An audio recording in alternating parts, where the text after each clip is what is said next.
Saudara-saudara sebangsa, setanah air, dan sekeyakinan yang berbahagia. Data-data terakhir yang sampai kepada kita membuat kita sebagai bangsa semakin prihatin. Walaupun tentu tidak membuat kita jadi pesimis, seraya kita tetap memberikan penghormatan dan penghargaan kepada upaya-upaya yang telah dilakukan oleh pemerintah kita. Data itu adalah 3/5 dari jumlah penduduk kita hidup di bawah garis kemiskinan. Ini artinya apa? 60% dari 210 juta rakyat kita hidup di bawah garis kemiskinan dan 20% diantaranya dalam kemiskinan mutlak. Berbagai macam komentar orang, ada yang tetap dalam alur rasional memberikan analisa kenapa dan mengapa ini terjadi. Ada yang berpendapat kurang kompaknya tim ekonomi kita. Ada yang bilang karena korupsi masih merajalela. Ada yang bilang rendahnya upaya untuk law enforcement. Ada yang lebih cenderung mencari kambing hitam, menyalahkan masa lalu. Namun realitasnya kemiskinan itu tetap berjalan. Tetap berlangsung. Sementara kita harus melakukan upaya-upaya di dalam alur kebersamaan terhadap kondisi yang dihadapi oleh mayoritas bangsa kita ini. Pada jumpa ini, saya ingin menyampaikan sebuah hadis yang diriwayatkan oleh Imam Al-Hakim.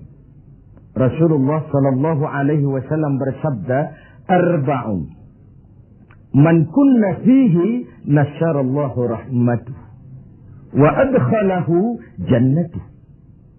Ada 4 hal. Siapa saja yang mempunyai keempat hal ini, Allah akan pancarkan rahmat kepadanya. Allah akan pancarkan kasih sayang kepadanya. Dan dimasukkannya orang itu ke dalam surga. Mari kita lihat semua kita termasuk salah satu saja dari 4 hal yang dibicarakan ini. Yang pertama, man awa miskinan. Orang yang memberikan perlindungan, memberikan tempat tinggal, menaungi orang-orang yang miskin. Allah melebihkan rizki sebagian kita dari yang lain, agar dalam hidup terjadi take and give. Karena bagaimanapun kita ini saling memerlukan. Tidak ada orang hebat yang bisa hidup sendirian. Betapa dan siapapun kita memerlukan yang lain. 60% rakyat kita hidup di bawah garis kemiskinan dan bukan mereka punya mau. Padahal subhanallah, kita diberikan negara yang begini kaya, hijau, ranau, subur, makmur.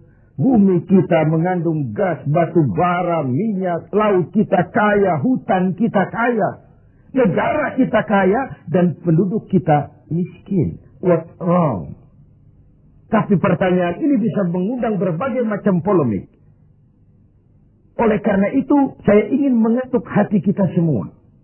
Allah akan memancarkan rahmatnya kepada orang-orang yang santun, berpihak kepada orang-orang miskin. Hukum sering tidak berpihak kepada kemiskinan. Kebenaran sering tidak berpihak kepada kemiskinan. Sehingga dengan demikian, tersudutlah dia di pojok-pojok kehidupan. Padahal ini masalah kita bersama. Sementara Rasul dengan tegas memperingatkan, Wallahu fi aunil abdi, madamal abdu fi auni akhi. Allah akan selalu menolong seorang hamba selama hamba itu masih mau menolong saudaranya. Jikalau kita sudah tidak punya kepedulian kepada saudara-saudara kita yang hidup di bawah garis kemiskinan, jikalau kita biarkan mereka meratap dalam keputusasaan, jangan heran Allah juga tidak akan pernah peduli dengan kita. Sementara kemalangan apa yang lebih besar dalam hidup ini kalau Allah sudah tidak mau peduli dengan kita lagi. Rumah-rumah singgah tetap diperlukan. Pemandangan sehari-hari kita lihat anak-anak kita dalam usia sekolah. terpaksa harus berjemur panas terik, terguyur hujan, tidur di tepi-tepi jalan oleh karena tekanan kehidupan, oleh karena sulitnya lapangan pekerjaan, oleh karena kemiskinan-kemiskinan yang dialami. Dan itu semua menjadi tanggung jawab kita untuk berbagi dalam kondisi yang seperti ini. Saudara-saudara sebangsa, setanah air, dan seiman yang tercinta. Dengan semangat ini, boleh jadi baju di rumah kita sudah tidak ada artinya. Tetapi ketika kita berikan kepada mereka, akan jadi besar artinya buat mereka. Sementara di rumah kita sendiri, kita sudah hampir lupa ada baju itu. Tidak tersentuh sama sekali. Beratkah kita memberikan sesuatu yang di tangan kita sudah tidak begitu berarti? Sementara akan jadi pengarti yang paling besar bagi orang lain. Satu sisi ada orang sakit perut karena kekenyangan. Sisi lain orang merintih karena kelaparan. Tidak bisakah kita menyisihkan sebagian saja supaya kita tidak berlebihan dan tetap sehat. Sementara yang lain juga tetap tidak merintih kelaparan karena kekurangan makan. Kemiskinan merupakan musuh kita yang paling utama. Dan biang keladinya adalah belum stabilnya perekonomian kita.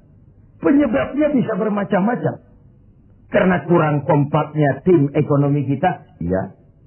Karena warisan hutang, iya juga. Baik hutang pemerintah maupun hutang swasta.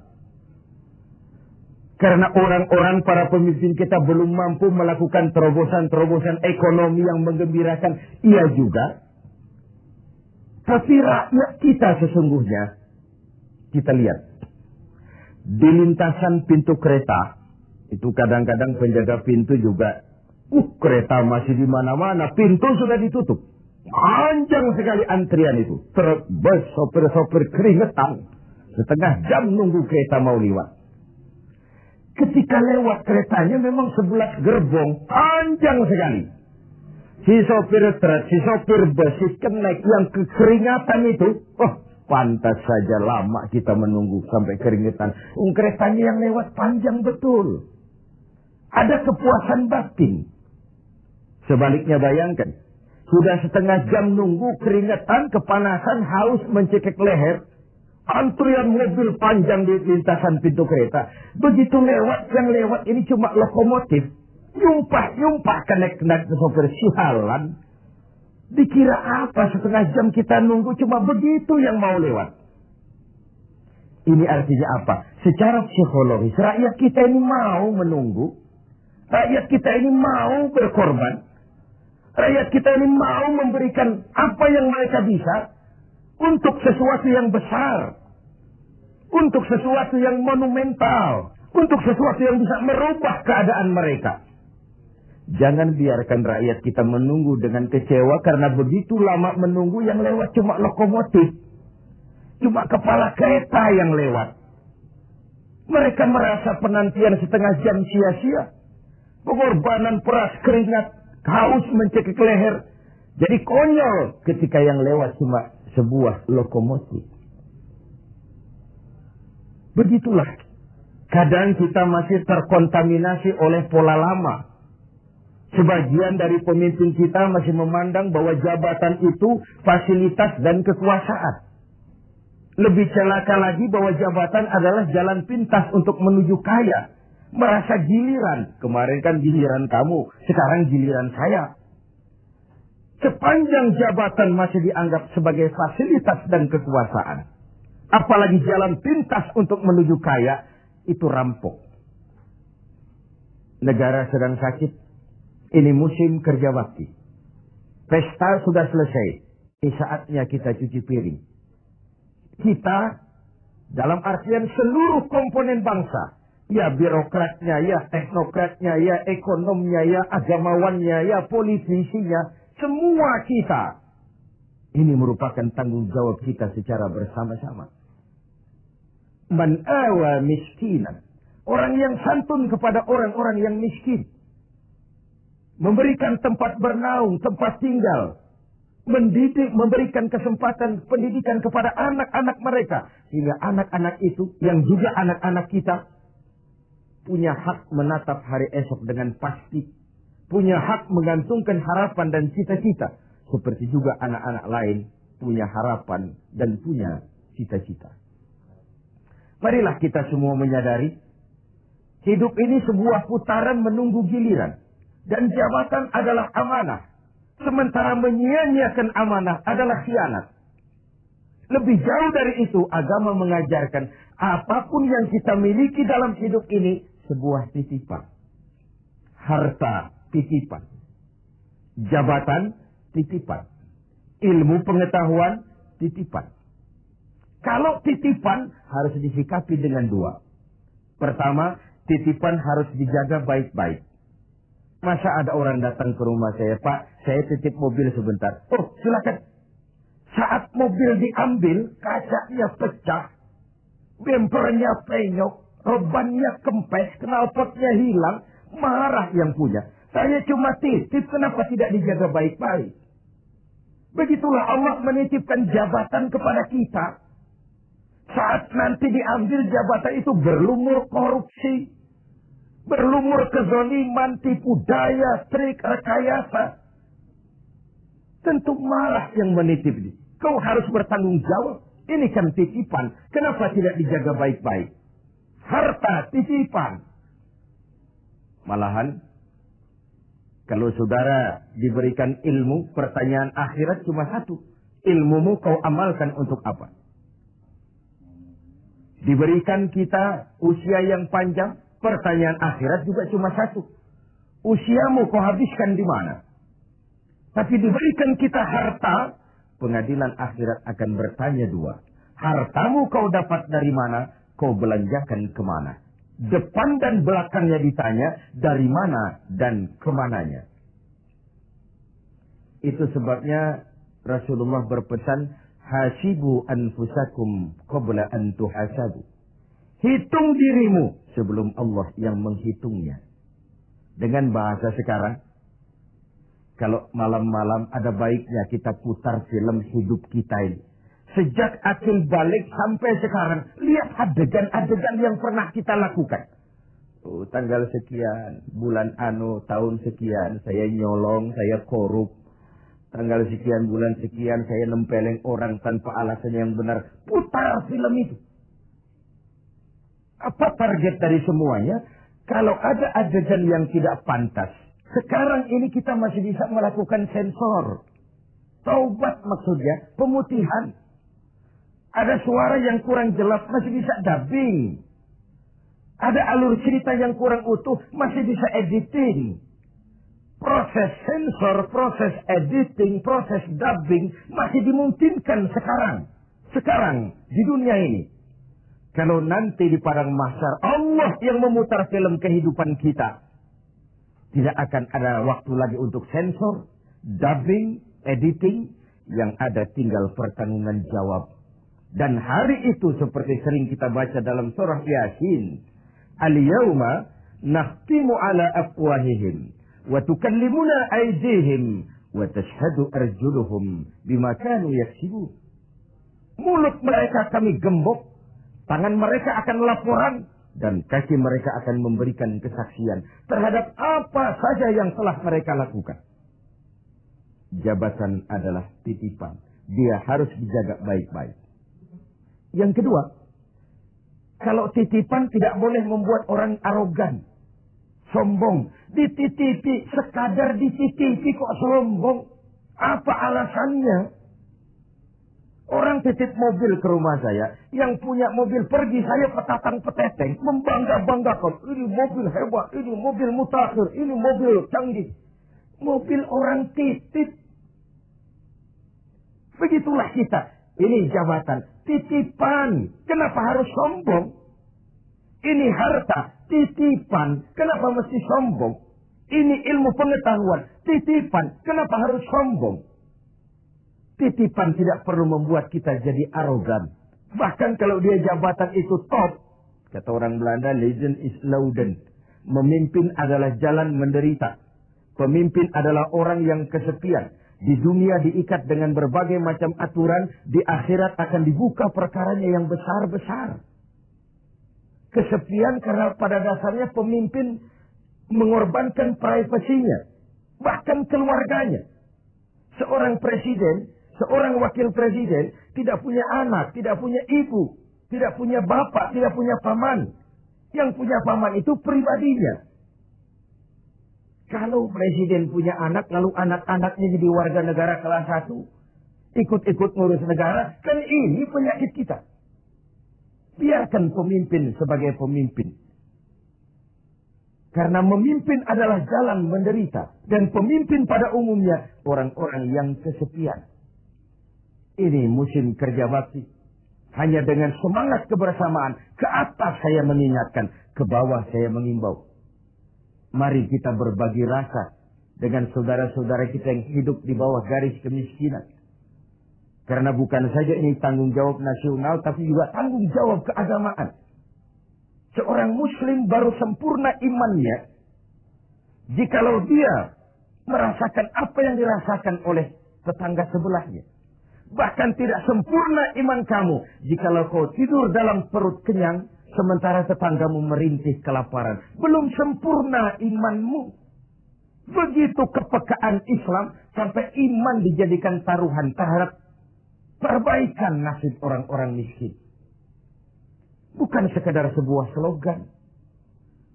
Bukan sekadar sebuah simbol. Tapi sebuah realita kehidupan beragama. Tangan di atas lebih baik daripada tangan di bawah. Orang mukmin yang kuat lebih disukai Allah ketimbang orang mukmin yang lemah. Lemah ekonominya, lemah pendidikannya, lemah jaringan sosialnya, lemah kebudayaannya. Orang mukmin yang kuat lebih disukai Allah daripada orang-orang mukmin yang lemah. So, kalau kita dalam posisi itu, sekaranglah waktunya untuk berbuat. Jangan biarkan saudara-saudara kita merintih kelaparan. Anak-anak dalam usia sekolah terpaksa keleleran di jalan. Atau terpaksa harus kerja di bawah usia. Memang kadang kita berhadapan dengan siklus, lingkaran setan. Pendapatan rendah. Kenapa? Karena kemampuan rendah. Kemampuan rendah kenapa? Karena pendidikan rendah. Pendidikan rendah kenapa? Karena kurang gizi. Kurang gizi kenapa? Karena biaya hidup tinggi. Biaya hidup tinggi kenapa? Karena pendapatan rendah. Begitu berputar lingkaran setan ini. Tapi what can we do now? Apa yang bisa kita lakukan sekarang? Buat tetangga kita, buat masyarakat lingkungan kita, setidaknya man awa miskinan. Orang yang menolong orang-orang miskin. Memberikan tempat tinggal. Melindungi mereka. Akan dipancarkan rahmat Allah kepada mereka. Kasih sayang Allah akan berlimpah.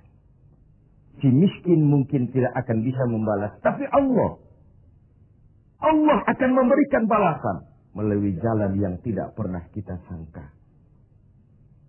Ketimbang kita mencari kambing hitam. Oke lah, yang salah tetap salah. Tapi kan dengan argumen, bukan dengan sentimen. Untuk menegakkan kebenaran, bukan untuk menang-menangan.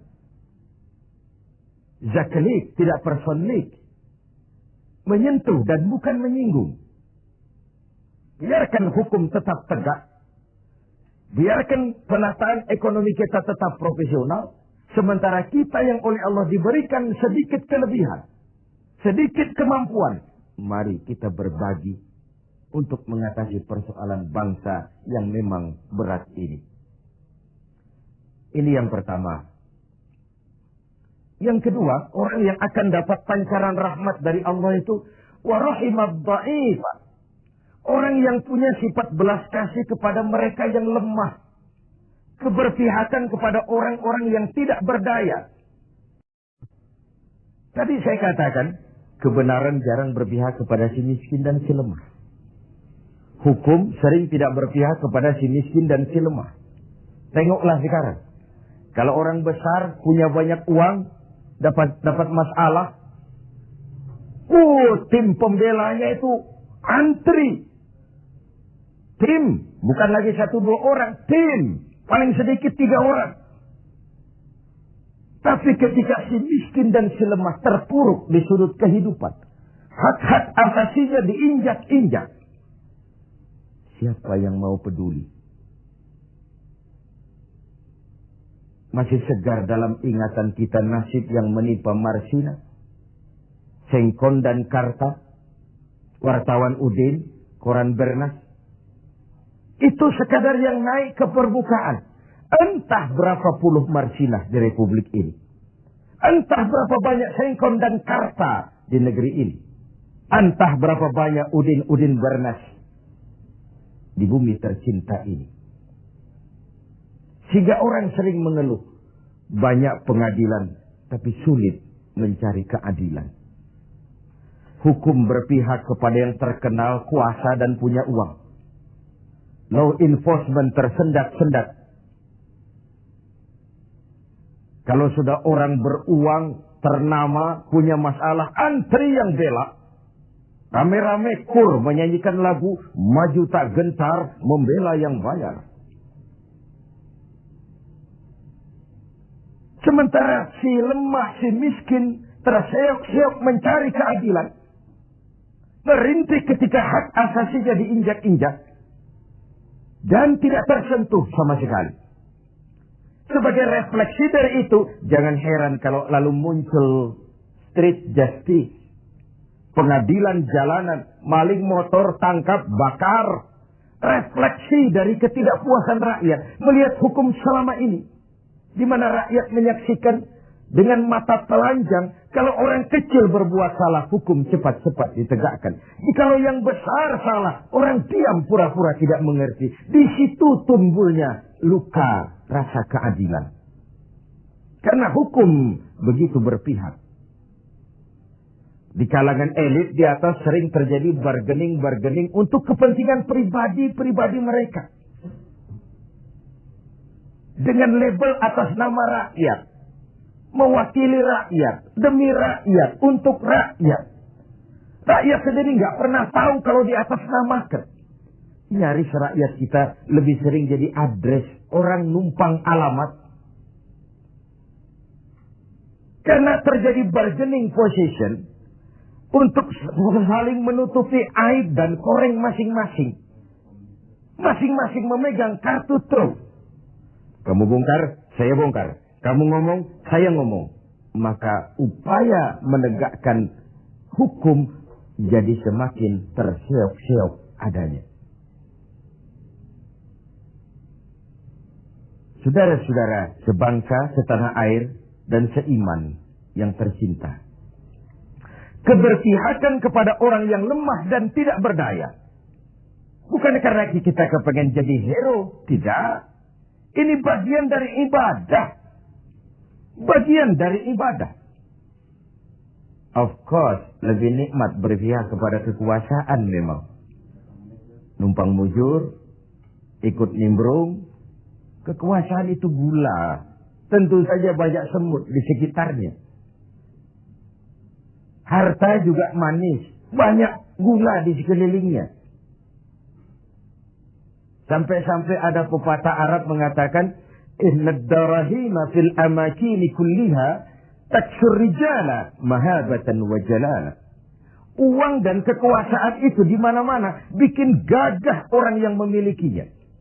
Bikin hebat orang yang menguasainya. Orang yang punya uang dengan yang tidak punya uang. Janganlah gaya hidupnya. Gaya jalannya saja lain. Yang kecil-kecilan sajalah. Teman-teman kita yang kerja di bangunan itu, buruh bangunan itu. Kemis sama Sabtu sore, lain jalannya. Sabtu sore itu jalannya gagah. Kenapa? Habis gajian. Tapi kalau Selasa, Kemis, lesu, lelah, letih. Gaya jalannya saja lain. Dan agak nyinyir memang. Tapi realitas. Wahia silahun liman arada kitalan. Wahia lisanun liman arada fasahatan. Uang dan kekuasaan adalah senjata yang paling ampuh bagi orang yang mau bertempur nuklir bahkan sekalipun bisa nggak bunyi kalau disumpal dengan uang. Apalagi meriam, tank, pistol, semua tidak bunyi kalau disumpal dengan uang. Dia adalah senjata yang paling ampuh bagi orang yang mau maju ke medan perang. Dan lisanun liman arada fasahatan. Lidah yang paling fasih bagi orang yang mau bicara. Bicara dengan menggunakan retorika muter-muter menghanyutkan orang. Masih buntu. Coba uang yang bicara. Lewat semua. Ya, secara guyonan. Anak-anak sering bilang. Ada fulus, mulus. Tidak ada fulus, manfus. Ini kata Arab Indonesia. Ada fulus, mulus. Tidak ada fulus, manfus. Apakah harus seperti itu budaya kita? Mau dapat jabatan, setelah pendidikan harus bersaing. Lalu dalam persaingan ini, mana yang paling bisa memberikan semur, dekat sama semar, semur. Logikanya apa? Kalau orang meraih jabatan karena banyak mengeluarkan uang dan berani, tentu dia sudah berhitung. Aha, 3 bulan pun pulang modal ini. Aha, paling sebentar selesai nih, pulang balik modal lah. Sudah ada hitung-hitungan matematikanya. Kalau ini yang terjadi, orang naik meroleh jabatan karena banyak mengeluarkan uang, maka hal pertama yang dia lakukan setelah menjabat ialah bagaimana pulang modal. Setelah pulang modal, bagaimana cari untung. Pengabdian nomor 19. Rakyat nomor 26. Saya pakai modal besar kok ini. Dipandangnya lah jabatan sebagai jalan pintas untuk menuju kaya. Benar kalau Rasulullah mengajarkan jangan berikan jabatan kepada orang yang memintanya. Memintanya pun jangan. Apalagi sampai nyogok-nyogok, kasih semir, kasih uang. Karena orang yang meminta mesti punya motivasi. Sedangkan jabatan adalah amanah. Menyia-nyiakan amanah merupakan dosa yang amat besar. Saudara-saudara seiman dan sekeyakinan yang berbahagia. Setiap kita pemimpin. Setiap pemimpin akan dimintakan pertanggungjawab terhadap apa saja yang dipimpinnya. Suami pemimpin di rumah tangganya. Ibu pemimpin bagi anak-anaknya. Pemuda pemimpin bagi dirinya. Pak Lurah pemimpin di kelurahannya. Setiap kita pemimpin. Dan setiap kita akan dimintakan pertanggungjawab terhadap apa saja yang kita pimpin. Sungguh pun itu kecil kita sembunyikan dari pandangan orang banyak. Namun Qadirabul Jalil maha mengetahui. Inilah etika otonom. Merasakan kehadiran Allah dekat dalam hidup.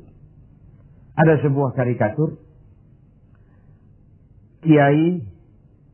Seorang kiai punya murid santri 40 orang. Dari 40 orang ini ada 1 orang yang mendapat perhatian agak istimewa dari kiainya. Santri-santri yang lain protes. Kiai, kami ini semua kan santrinya kiai. Kami ngaji sama kiai. Kenapa yang satu itu perhatiannya dilebihkan dari kami? Apa kekurangan kami? Senyum kiai kita ini. Lalu bilang, oke, kalau kau mau tahu, besok pagi kumpul di sini jam 10. Esoknya jam 10 kumpul 40 santri ini, termasuk yang dapat perhatian istimewa tadi. Anak-anakku, kata kiai, hari ini saya ingin memberikan pelajaran kepada kalian semua. Masing-masing kalian aku berikan seekor anak ayam dan sebilah pisau. Bertebaranlah kalian dengan anak ayam seekor dan sebilah pisau ini. Cari tempat yang tidak ada yang lihat. Sembelih ayam itu di situ. Cari tempat yang tidak ada yang lihat. Sembelih ayam itu di situ. Anak ayam itu. Bertebaranlah santri ini. Mencari tempat yang dipesan kiai tadi. Cari tempat yang tidak ada yang lihat. Ada yang masuk ke dalam gua. Gelap, tengok kiri kanan, tidak ada orang. Potong anak ayamnya. Ada yang cari semak belukar, oleh kiri kanan tidak ada orang, potong. Ada yang naik ke gunung tinggi, ada yang ke tepian sungai, macam-macam. Alhasil, pada waktu yang ditentukan berkumpullah ke 40 santri ini. Bagaimana? Tanya Pak Kiai kita. Lapor Kiai, sudah kami sembelih semua. Sudah semua, sudah. Majulah santri yang satu ini, yang dapat perhatian lebih ini. Saya, Kiai, kenapa? Saya tidak bisa menyembelih anak ayam yang Kiai berikan tadi. Kenapa? Kenapa tidak kau sembelih? Tadi waktu mau berangkat Kiai pesan, cari tempat yang tidak ada yang lihat, sembelih anak ayam itu di sana. Saya sudah berusaha, Kiai. Saya pergi ke gunung yang tinggi, ke lembah yang suram, ke semak belukar, ke hutan belantara, ke dalam gua bahkan. Tetapi kemanapun saya pergi, dimanapun saya berada, Allah tetap melihat, Kiai. Saya tidak bisa menyembelih ayam, anak ayam ini seperti pesan Kiai tadi. Kiai senyum, lalu menghadapi 39 santri yang lain. Nah, kau tahu kan kenapa dia lebih istimewa dari kalian semua? Dia punya etika otonom. Dia merasakan kehadiran Allah dekat dalam hidup. Tengoklah dalam upaya memberantas korupsi di negeri ini. Berapa banyak tim yang sudah kita bentuk. Berapa banyak operasi yang sudah kita lancarkan. Entah yang namanya operasi kilat, operasi Raja Wali, operasi Halilintar, operasi Gledek. Tim ini, tim itu, tim ini, tim itu. Ketika terbentur gunung, timnya bubar. Operasinya selesai. Sementara korupsi tetap berjalan. Mari kita kembali kepada nurani. Dalam kondisi negara kita terpuruk, ekonomi kita begini rupa, 60% rakyat kita hidup di bawah garis kemiskinan. Masih bisakah kita menyalahgunakan jabatan untuk kekayaan pribadi? Masih maukah kita memperkaya kelompok sendiri dengan menyia-nyiakan rakyat banyak? Masih tegakah kita bermain-main dengan hukum? Kita tahu sesuatu itu benar, tapi terus kita injak. Kita tahu sesuatu itu salah, tapi terus kita kerjakan. Kita tahu sesuatu itu benar, tapi kita tidak berupaya membelanya. Benar, kalau Rasulullah Shallallahu Alaihi Wasallam pernah mengajarkan sebuah doa. Allahumma arinal haqqa haqqa warzuqna ittiba'ah wa arinal batila batilan warzuqna ijtinabah. Ya Allah, tunjukkan kepada kami bahwa yang benar itu adalah benar. Berikan kami kemampuan, kekuatan, kemauan untuk membela, mengikuti yang benar itu. Tunjukkan juga kepada kami bahwa yang salah itu salah. Berikan kami kekuatan, keberanian, kemampuan, kemauan untuk menjauhi yang salah itu. Ini artinya apa? Banyak orang tahu sesuatu itu benar, tapi dia tidak berdaya mengatakan itu benar. Dia tidak punya kekuatan untuk membela yang benar. Dia tidak punya kemauan untuk menyampaikan yang benar. Sebagaimana banyak juga orang tahu sesuatu itu salah, batil, zalim, tidak benar, inkonstitusional. Tapi dia tidak punya daya, kekuatan dan kemampuan untuk menghindari yang tidak benar itu. Yang terjadi kemudian di masyarakat adalah kerancuan. Bisa saja terjadi yang benar dianggap batil, yang batil menjadi hak. Yang halal dikatakan haram, yang haram menjadi halal, atau setidaknya disamarkan. Kerancuan nilai ini membuat masyarakat menjadi tidak menentu. Oleh sebab itu, keberpihakan kepada yang lemah seperti dianjurkan dalam hadis ini. Wa rahimat dha'if. Orang yang bersifat kasih sayang kepada orang-orang yang lemah. Selain ada pula versi hadis Nabi yang menyatakan, irhamu salasatan minan nas. Kasihanilah 3 macam manusia. dikasihani. Siapa? Pertama, azizan zalla, orang terhormat yang jatuh hina, pejabat tinggi yang pensiun, terkena post power syndrome. Itu kalau tidak kuat mentalnya, mengalami semacam frozen emotional attitude. Dan itu yang masih menghinggapi para birokrat kita sekarang. Dengar mau ada mutasi, gerasak gerusu. Cari orang pinter, cari mbah. Sholatnya masih menghadap Allah. Tapi urusan kayak begini, cari orang pintar, cari mbah. Jadi, iyyaka na'budu wa mbah nasta'in. Ini kan tidak konsisten, mukhtalif, mencampur aduk yang hak dengan yang batil. Akhirnya segala macam cara diusahakan. Dia merawat jabatannya bukan dengan prestasi kerja yang baik, bukan dengan kondite karena memang melaksanakan tugas dengan sebagaimana mestinya, tapi banyak melakukan menyenangi atasan, suap sana, semir sini, semur situ. Azizan zalla, orang terhormat yang jatuh hina, terkena post power syndrome, tidak sadar hidup ini kok cuma nunggu giliran kan. Ada saat datang, ada waktu pergi, ada hari lahir, ada saat kembali, ada waktu dilantik, ada saat menyerahkan jabatan. Wa tilkal ayyamu nudawiluha bainan nas. Hari itu kami putar di antara manusia. Apa yang kekal? Yang tetap adalah perubahan. Perubahan itulah yang tetap itu. Ini yang pertama. Yang kedua, ghaniyan qad iftaqar. Orang kaya yang jatuh miskin. Ini kalau tidak kuat mentalnya, bisa gila. Hidup serba ada, sama dengan pejabat tinggi. Datang dihormati, kemana-mana dikawal, tiba-tiba pensiun, nongkrong di warung Tegal, nggak ada yang negor. Kalau tidak kuat mentalnya, dia bisa sableng. Orang kaya yang jatuh miskin, biasa hidup serba ada, serba mewah, serba uang. Tahu-tahu dihadapkan oleh kenyataan dia tidak punya apa-apa. Dia bukan apa-apa.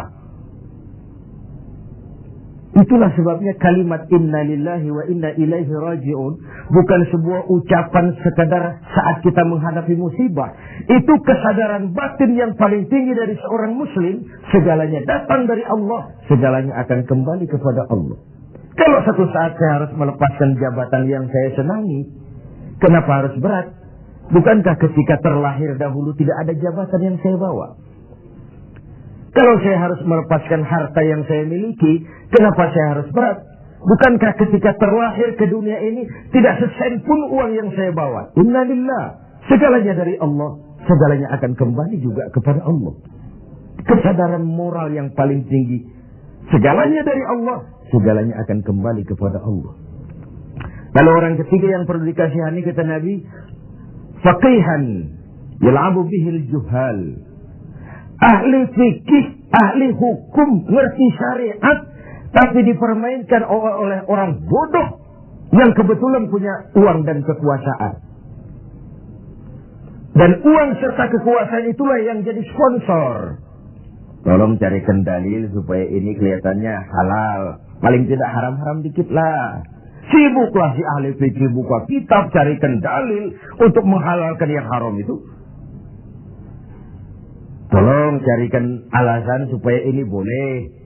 Sibuk menurunkan kitab untuk memberikan legitimasi terhadap kebatilan. Orang ahli fikih yang dipermainkan oleh orang bodoh yang punya uang dan kekuasaan. Inilah realitas. Sehingga benar kalau Nabi mengatakan sebaik-baik umara adalah yang mendekati ulama. Sejelek-jelek ulama yang mendekati umara. Kalau umara mendekati ulama, tendensinya apa? Mau minta proyek sama kiai? Tentu tidak, paling minta didoakan, minta yang baik-baik.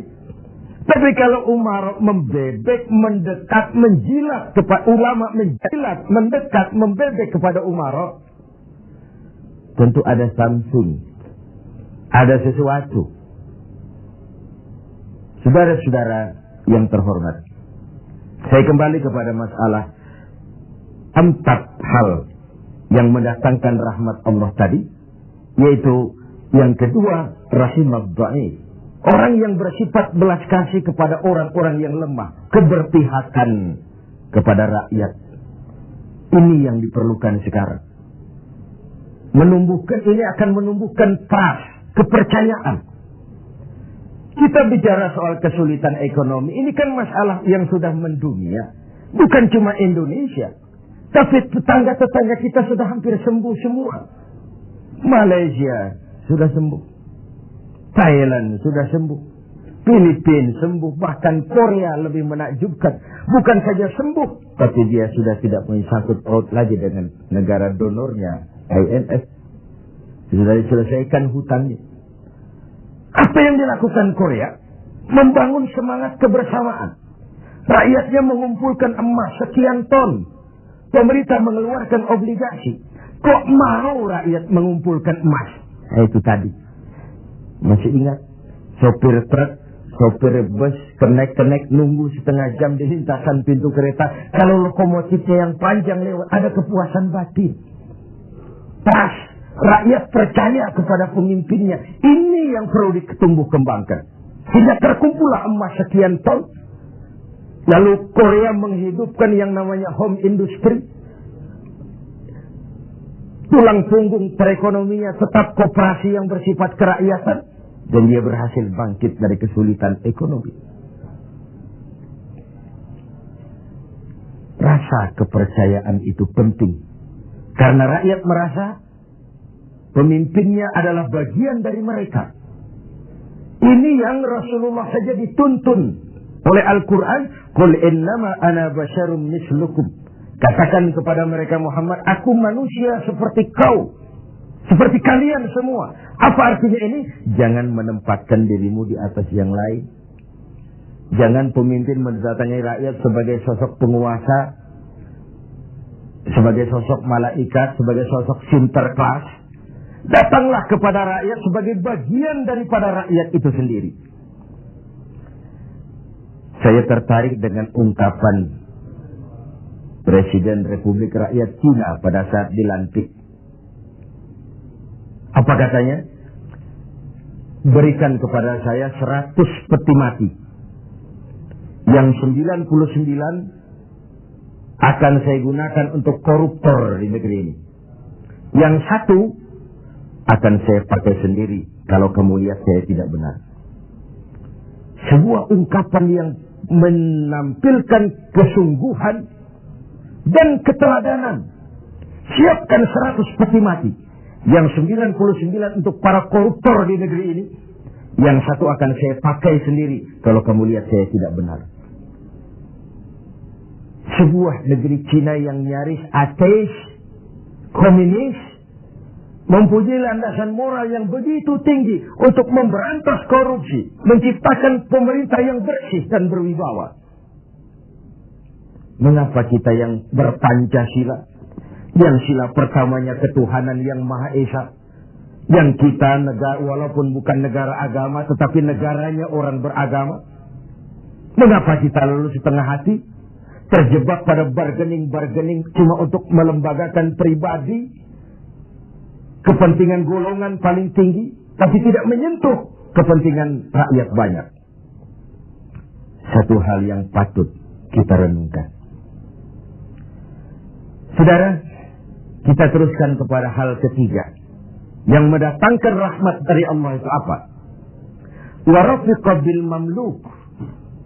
Orang yang bersikap lemah lembut terhadap mamluk, hamba sahaya, mustad'afin, orang-orang yang tidak berdaya. Pembantu-pembantu di rumah kita sering kita anggap sebagai pembantu. Kita ora pati ngowong ke wong. Tidak memandang orang itu sebagai orang. Bukan sebagai anggota keluarga, tapi pure pembantu.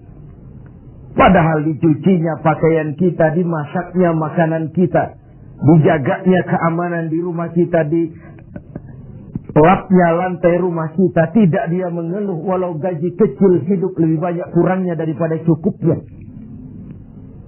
Yang dimaui dari hadis ini adalah keberpihakan kepada mustad'afin.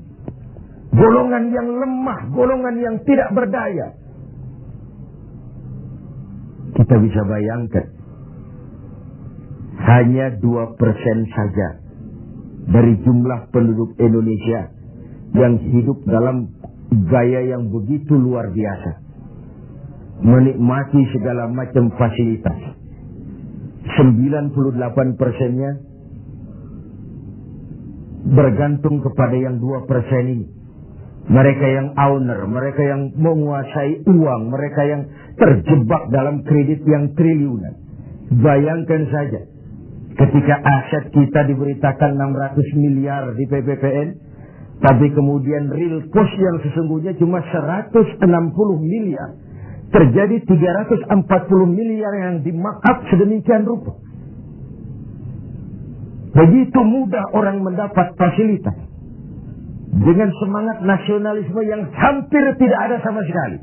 Ketika terjadi gonjang-ganjing di negeri ini, dengan berobatlah mereka berangkat ke luar negeri dengan segala macam lah.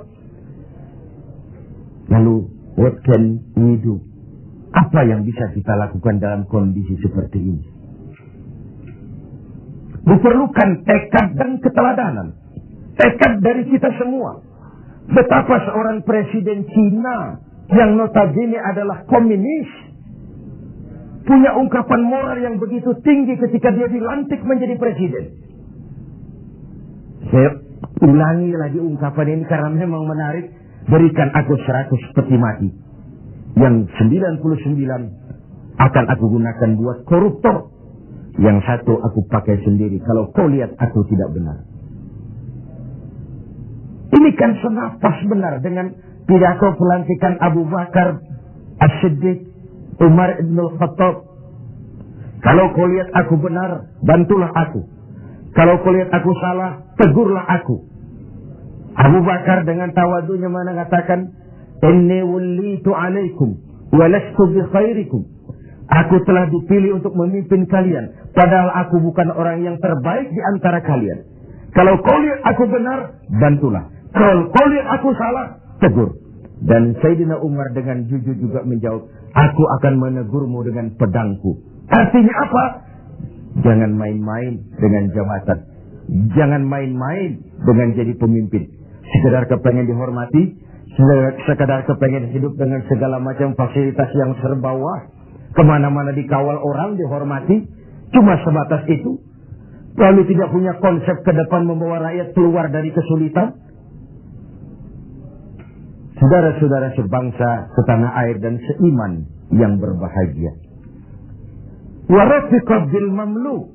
Orang yang bersikap lemah lembut kepada orang-orang yang dalam kekuasaan orang lain. Budak sahaya, para pembantu, tenaga-tenaga kerja level bawah.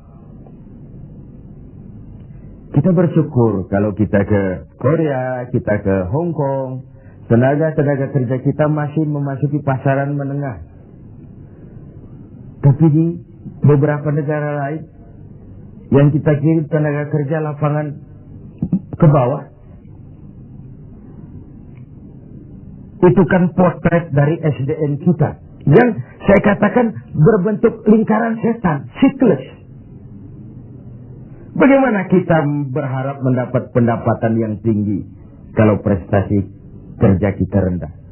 Bagaimana prestasi kerja mau tinggi kalau dasar pendidikannya rendah? Bagaimana pendidikan mau tinggi kalau gizi, menu yang dimakan juga kalorinya rendah? Bagaimana mau mendapat menu kalori dan gizi yang tinggi kalau daya beli lemah? Bagaimana daya beli mau kuat kalau pendapatan juga rendah? Berputar di sekitar itu. Oleh karenanya dituntutlah kepekaan dalam situasi sekarang. Sulit-sulitlah, siapa yang tidak sulit? Yang kaya saja mengeluh, konon yang miskin. Yang masih punya kerjaan saja mengeluh, konon lagi yang sama sekali saja mengeluh, konon yang miskin. Yang masih punya kerjaan saja mengeluh, konon lagi yang sama sekali tidak punya kerjaan. Hopeless, homeless. Dan ini kesulitan kita bersama. Mari kita berbagi. Wallahu fi auni al-'abdi ma dama al-'abdu fi auni akhi. Allah akan selalu menolong seorang hamba selama hamba itu masih mau menolong saudaranya. Selama kita utuh, kokoh dan kuat, bersatu sebagai bangsa, tidak ada kesulitan yang tidak bisa kita atasi. Hutang-hutang kita, paling tidak kita bisa minta rescheduling, debt rescheduling, penjadwalan ulang. Terlalu riskanlah kalau kita minta pemutihan, karena itu memberikan pengumuman bahwa negeri kita bangkrut. Debt rescheduling. Sumber daya alam kita masih memadai. Banyak terobosan-terobosan yang dilakukan selain membebani rakyat dengan berbagai macam pajak. Pajak ini, pajak itu, pajak ini, pajak itu.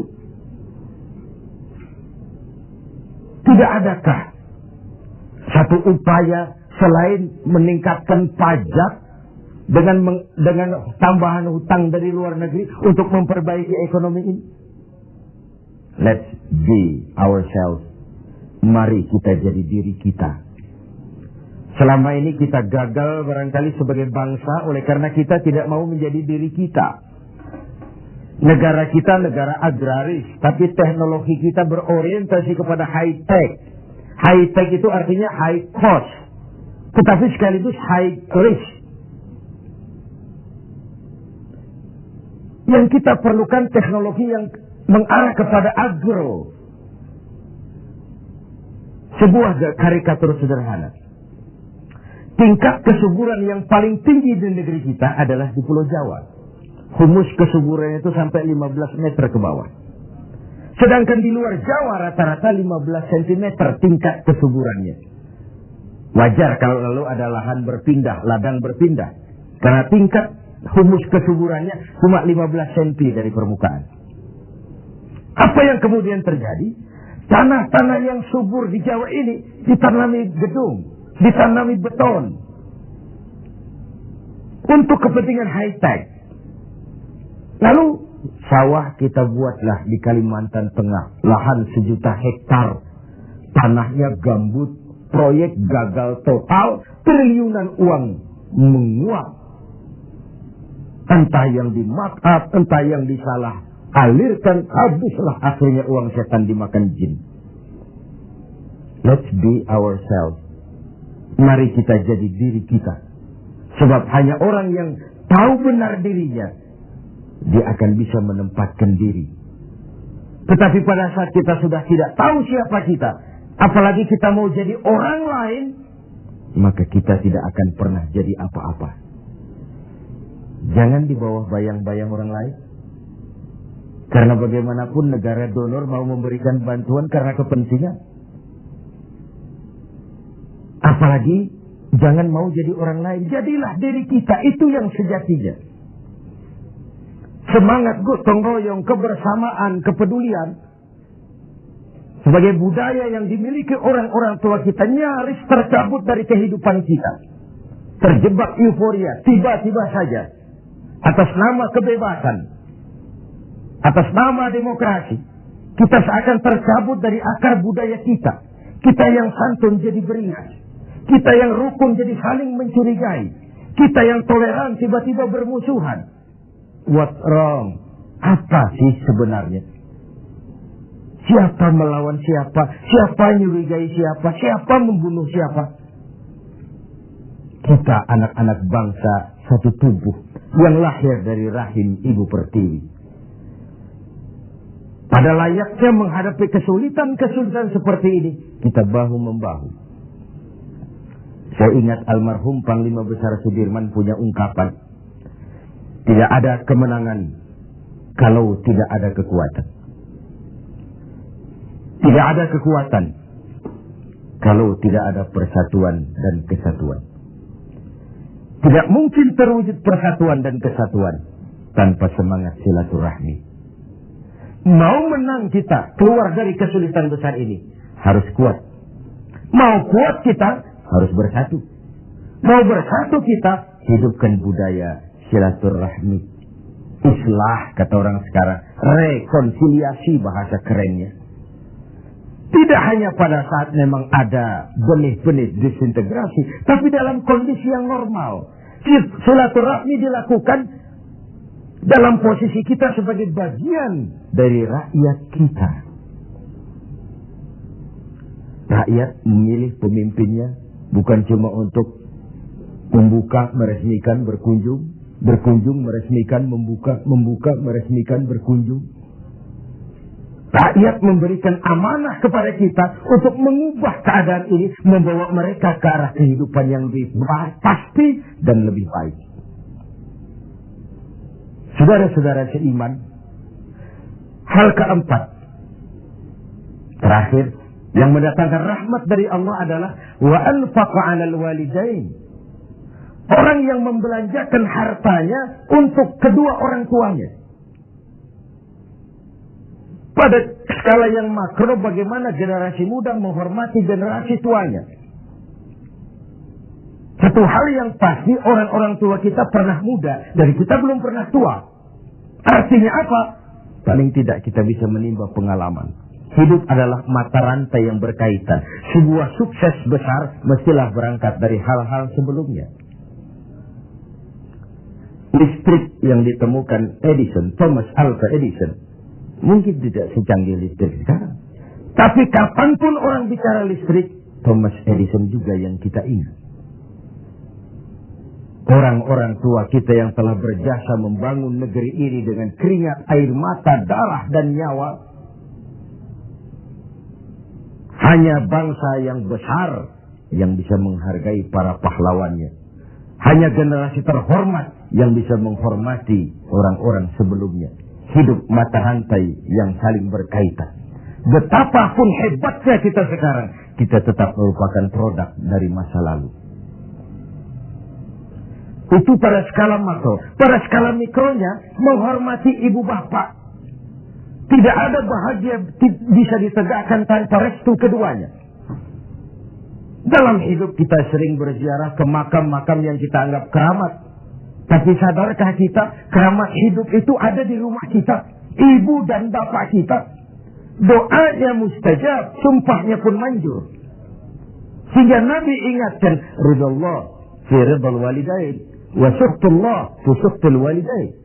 Ridho Allah dalam keridhaan ibu bapak. Murka Allah juga dalam murka ibu dan bapak. Agama mengenal kisah Jurayj. Budaya bangsa kita mengenal kisah Simalin Kundang. Sebuah potret. Tidak ada bahagia bisa ditegakkan tanpa restu dari ibu dan bapak. Ada orang mengungkapkan, kalau orang tua kaya, anak jadi raja. Kalau anak yang kaya, orang tua sering jadi budak. Sukses anaknya di ibu kota, ayolah Pak ikut saja ke Jakarta, Ma ikut saja ke Jakarta. Sudahlah tinggal saja di rumah, diam saja, gak usah kerja apa-apa. Biasa di desa dengan segala aktivitas, begitu ke Jakarta diam, kan tak enak juga orang tua. Akhirnya mulai nyapu-nyapu halaman. Akhirnya tak enak lagi mulai bantu-bantu ngepel. Dan begitu seterusnya. Berapa banyak pun uang kita belanjakan untuk membahagiakan ibu dan bapak, tidak akan pernah sanggup menebus air susu ibu yang kita minum. Ayah yang pergi pagi pulang petang, peras keringat, banting tulang, kehujanan dan kepanasan untuk membesarkan dan mendidik kita supaya jadi orang. Sering setelah jadi orang, lupa kacang akan kulitnya. Saudara-saudara sebangsa dan setanah air yang berbahagia. Mudah-mudahan 4 hal yang saya sampaikan pada hadis yang diriwayatkan oleh Al-Hakim ini menjadi sumbangan moral untuk lebih meningkatkan kepedulian dan ikut andil dalam memberikan solusi bagi bangsa dan negara tercinta ini. Jumpa lagi di lain kesempatan. Usikum wa nafsi bitaqwallah. Wassalamualaikum warahmatullahi wabarakatuh.